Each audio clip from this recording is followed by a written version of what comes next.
Ол кісі сейсенбі күні өтті ғой өмірден. Біз дүйсенбі кешке сөйлескен болатынбыз, бетпе бет. Енді ол кісі депрессияда болды. Шынымен бір 4 айдай өте сондай бір. Мен Абылайымды мықты тәрбиелеппін. Он готов сейчас меня заменить деді. Мен түсінбей қалдым. Ассалаумағалейкум азақ елі. Әнші Индира Елемес Арман Дүйсеновтің өлімі жайлы жалған ақпарат таратқаны рас па?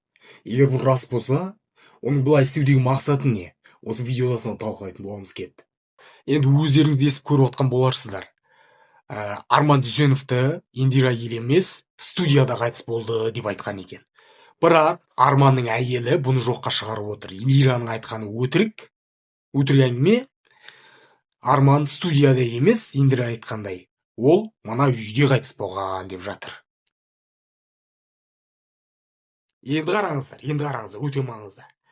Жаңағы Индира айтқан Арман қайтыс болды деген студия мен Арманның әйелі айтқан үй екеуі бір жерде орналасқан екен.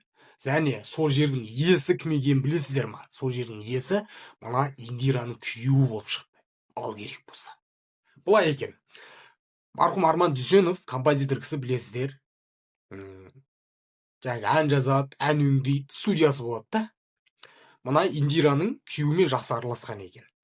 Содан Арман Дүйсеновтың студиясы мына Индираның күйеуінің жерінде орналасқан екен. Подвалда студиясы бар екен.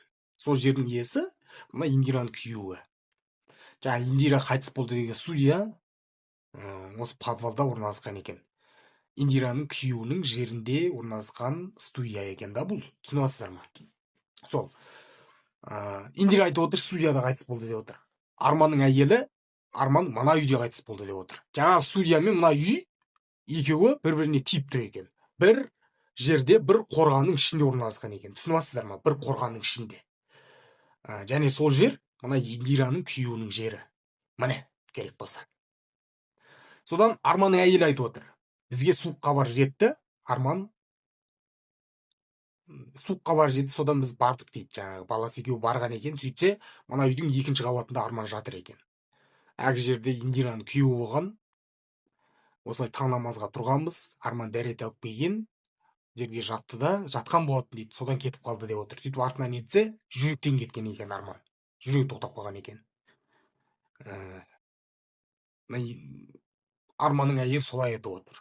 Арман студияда емес, Индира айтқандай. Мына үйдің екінші қабатында қайтыс болды дейді. Сонда мына жерден шикілік шығып отыр да. Индираға не керегі бар ондай ақпарат айтудың жаңағы? Арман студияда қайтыс болды деп. Мына жерден шикілік шығып отыр, көрдіңіздер ма? Сонда қалай болар? Жаңағы студия мен мына үйдің арасы екеуі тиіп тұр, жап-жақын жер. Бір қорғанның ішінде орналасқан жерде. Ондай өтірік айтудың не керегі бар? Жаңағы әңгімелер неғып бір жерден шықпай қалды? Индираның күйеуі мен Индираның өзінің. Сонда бұлар, Құдай сақтасын, былай ма? Арманға студияда бірдеңе жасап алып? Жоқ. Арман сонда Индираның әңгімесіне сенсек, Арман сонда Индираның әңгімесіне сенетін болсақ, Арман студияда қайтыс болды. Студияда қайтыс болып кеткеннен кейін бұлар көмек көрсетеміз деп, Арманға көмек көрсетеміз деп сүйретіп, екінші қабатқа келген ба? Жаңа көмек көрсету мақсатында енді. Егер солай болатын болса, оны жасырудың қандай керегі бар? Жаңа жақсы жағын қарайтын болсақ, Арман студияда бірдеңе болып, жаңағы өзін жаман сезінген, содан бұлар көмектесеміз деп екінші қабатқа алып барған. Сол жерде жүріп кеткен ба? Жақсы жағын қарайтын болсақ. Ал егер жаман жағын ойлап көретін болсақ, бұлар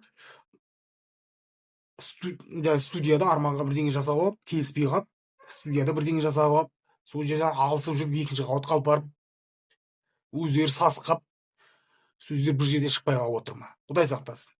Олай жаман ойлауға себеп бар. Неге дейсіздер ғой? Арманның әйелі айтып отыр. Базы жоқ, жаңағы Арман мен Индираның күйеуі жақсы араласқан дейді. Көп жылдан бері араласады екен, бұлар концерт жасайды екен. Бірге концерт жасайды, әншілерін нетеді, сөйтіп жақсы араласқан екен, енді көп жылдан бері. Араласқанмен жаңағы Индираның күйеуі сәл нашарлау кісі екен да.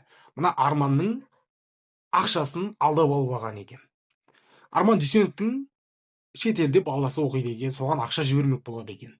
Содан мына Индираның күйеуі айтады екен, мен де балам шетелде оқиды, мен мен арқылы шетелге ақша жіберіңдер жаңағы деп алдап ақшаларын ала деген болар Арман.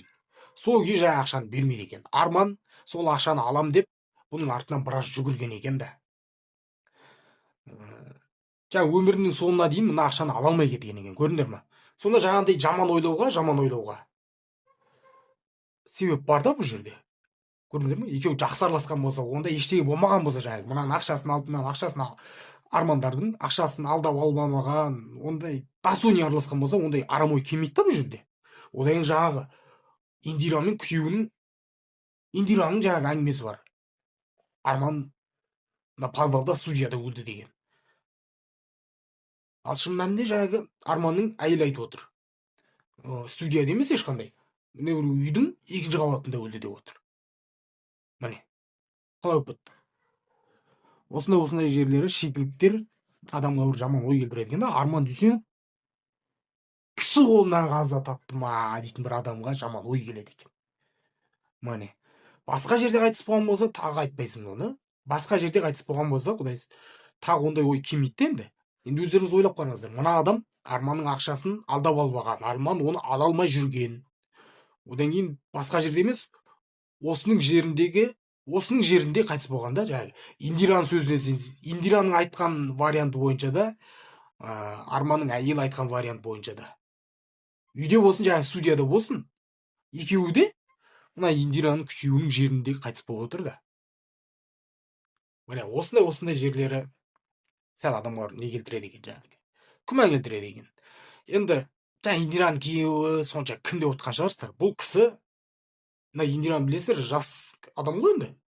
Үлкен кісі екен мынаның күйеуі. Карим Масимовты білесіз ба? Карим Масимовты білесіздер ғой, Карим Масимов. Соның әкесімен араласқан екен бұл Индираның күйеуі. Сонда өздеріңіз ойлай беріңіздер, қанша жастағы кісі. Сол әкесімен араласқан. Одан кейін бұл жаңағы концерт не деді екен, ұйымдастырады, әншілермен жақсы араласады екен. Мына Индира Елеместі қолдап,